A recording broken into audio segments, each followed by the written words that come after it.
what's the latest on Jaquan and his status and going into tomorrow? Don't know yet. Have not heard from him today if he's back. So he was contemplating leaving tonight or today. So no response. I'm not sure where he is. How do you approach that then? I mean, I don't want to say there's anything good about the last situation, but you knew a day or two in advance, okay, this is how we're going to have to approach it. Does that change anything as you prepare for this game if you're not sure at this point if he's going to be there or not? Yeah, I mean, we're going to prepare that he's not playing, just like we did the other day, and we did yesterday, and so we'll just go that he's not going to play. When do you guys leave? I think we leave here at 6. If he meets you guys, will he just meet you there? Honestly, don't know. Been dealing with other things today, so. Well, on a different topic, Jay Sean hitting 1,000 career points the other night. For a guy that Not 2,000. Not 2,000. Right. For a guy that doesn't necessarily have a great outside shot, for him to get there and with his size limitations and everything, what does that say about, I guess, how he plays and what he's brought to you over these 3 years? Well, I think this, and from the time he got here, he produces. He produces in points. He produces in rebounds. He produces in defensive stops. He's got a real good knack. For doing the right things on the basketball court, and very, very happy and proud of him in terms of getting 1,000 points. So you guys know, after the game, he said, "How about Jay Sean getting 2,000 points today?" And I'm like, 2,000? Did you? I think no. You said 2,000. But anyway, but no. I'm happy for him, and I think it just tells you he's a solid all-around basketball player.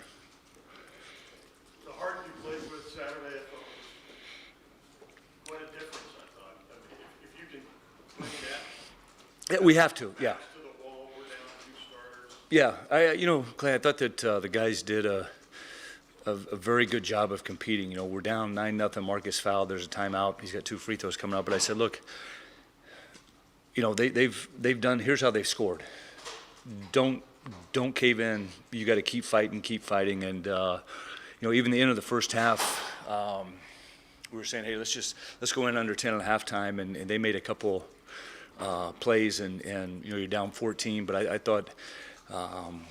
Throughout the second half, guys did a good job of even when things didn't go our way, we came back and we competed the next possession, which is what this basketball team has to do. We have to do that again tomorrow night. Care to elaborate on what other things you're dealing with today? Personal issues for me, so nothing, just a doctor's appointment. Yeah, so nothing team related. Yeah. Not to belabor the point on Jaquan, I'm just curious, whether he joins you tonight or tomorrow, would you expect that he could play anyway if he hasn't practiced or played basketball in a few days? Yeah, I don't know. I mean, I'm looking forward to talking to him, just to see what he's got, what he's been doing, and that sort of thing. But I'll be honest. I mean, my first and foremost is, hey, he's there for his sister. He was there when she came out of the coma, which is a great thing. So we'll deal with that issue when it arises when he gets here. And she's doing better. Yes, yeah, unbelievable. Yeah, I mean, came out and still hooked up to stuff, but doing well. And Kate, brother. Supposedly going to have surgery this week. They wanted to wait to see scarring. So like all great news in terms of yeah. And Kate is back. I haven't seen him yet today. Your only bad news is your NCAA case. Is it just game by game? Maybe we'll work our way back in? Yeah, I mean, we gotta play. We've got to obviously got work to do, but there's nothing that can be done except play well tomorrow night, and that's quite honestly where our focus is. That's what we've told the guys. What do you feel like you've gotten out of your freshman this year? Weston and I think that they've shown tremendous growth.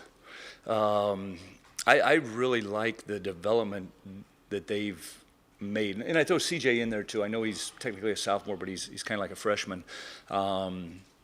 Even Derek Funderburk, I've just gosh, is he playing at a really high level right now. So I think that they have adapted to college basketball. I think that their attention to detail, they've gotten a lot smarter, and they've gotten a lot better, I think. Very, very pleased with how they're playing.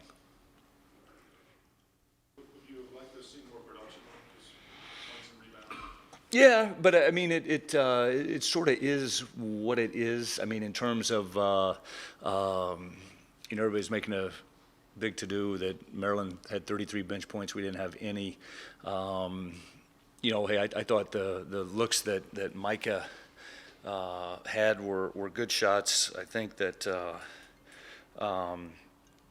Andre, as our luck would have it, we execute the play to perfection on the back door. He's wide open. He steps on a player's foot and falls down. It's like, there we go again. But I'm very, very pleased with those guys. They seem to be like what freshmen typically are in college basketball. And in the past, you could wait for guys to develop, and that's all. Does the game change in somewhat, though, at the highest level in terms of sometimes you just need freshmen to come in and make a way? Yeah. I'm not trying to be overcritical of those two guys. Oh, no, I know what you're saying. Yeah. In general. Yeah, I think in general. I mean, yeah, every now and then a D'Angelo Russell comes through the door. But I think from the standpoint of sort of the placement on this team, both guys have done a nice job just in terms of, I say this like what Aaron Kraft did when he got here. Aaron just said, hey, what do I need to do as a freshman to get on the court, and I'll do it, and I'll take great pride in it. And I think both those guys have done that. Great kids. So I tweeted that you weren't sure whether Jaquan would be here or not. He just tweeted me and said, I haven't seen Coach yet. Tell him I'm getting taped and ready for practice now. Oh, good. Okay. Thank you. Thank you. We work together, don't we? So, but he's asking you about the freshmen, and I just wonder if there's ever been a point this year when you've been really itching to burn that red shirt. And when No. you've been down No. some guys. No, you know what? When Cato went down in January, I thought about it for a brief second, but I'd never do that to a kid. I mean, I just, that wouldn't be fair to Derek, and it wouldn't be the right thing to do unless it was just we had to do it type of deal. You touched on it a little bit after the game, but the game that you got from Mark, and some of us were talking about it and saying maybe that's one of the more aggressive games we've ever seen him play. Mm-hmm. Is that something he can build on? Is that something that you need from him in these last couple of games? Yes. I hope that he continues to play with that edge about him, and not just when shots are going in or whatever. But I thought he played through fatigue. I thought he played through getting knocked around a little bit, and as you stated, very aggressive. And hopefully he stays with that. Be careful how I ask this because I don't want to get you in any trouble. But how? I know where this is going. No, how difficult is it? How much do you have to see how a game is called I knew that's where you were going. Yeah. to figure out how you can play? And I know that it happens sometimes. You have to deal with it. But does that affect your coaching in the game, or do you talk to guys? How do you handle that? Because I know you still want them to play their game and be aggressive, but you can't. You have a limited number of guys. Yeah. Every game's probably different. And there's a lot of variables that go into it in terms of the score.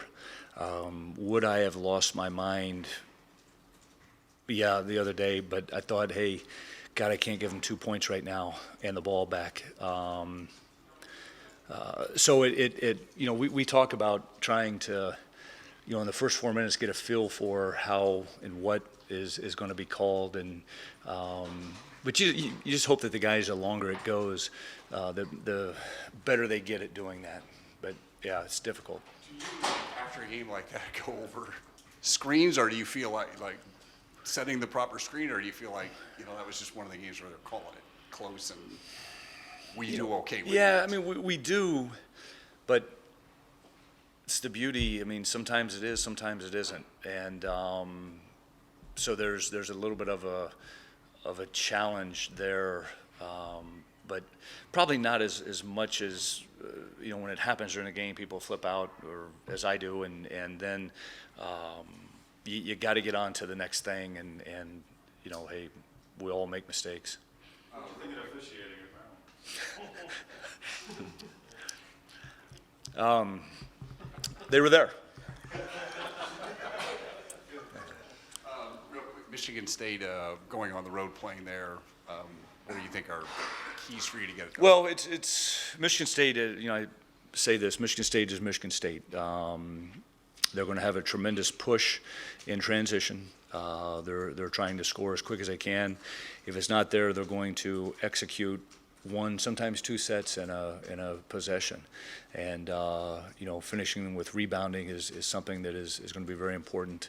I thought from game one, the way they started hitting their first 6 or 7 shots, we did a good job of sort of staying the course and taking the lead in at halftime, and then did a good job of getting the stops down the stretch when we needed them. And the Bridges kid was as good as I've seen as a freshman that day. Was tremendous. We've got to do a better job of trying to slow him down. So last year, when you guys went to Maryland, that's one that you said in the offseason you were still trying to figure it out. And you guys played really well down the stretch, and then last year, same with Michigan State, also kind of the same case. But you guys made shots down the stretch against Maryland, whereas, like you said, against Michigan State here, it was the defense that kind of brought it over the edge. Right. Have you seen the offense, I guess, can you see this carrying it over to Michigan State and being able to really make shots and execute down the stretch? Yeah, I hope so. Michigan State, I think, is as good as anybody in the Big Ten defensively, and they're going to make you earn everything that you get in the game tomorrow night. The carryover is something that we're striving for. Hope we get. As you mentioned, Bridges, this seems to be a year where in the Big Ten we see a lot of freshmen playing, and maybe that's part of why a lot of teams are kind of up and down this year. Right. What's been your impression of the freshmen in the league this year in general? Or anybody saying outside Bridges? Point guard from Maryland is pretty good. I just saw that one firsthand. I think that there's sort of collectively, there seems to be a pretty good mix of the freshmen and sort of the jobs they're doing. You look at Ward up at Michigan State. I mean, he's having a tremendous year. And he's kind of the recipient of 2 guys ahead of him getting injured, and he's taken full advantage of that. He's done a great job, but I think it's just the little point guard from Purdue, I think, is probably an unsung hero for that team. He does a tremendous job for them. All right, guys, thank you.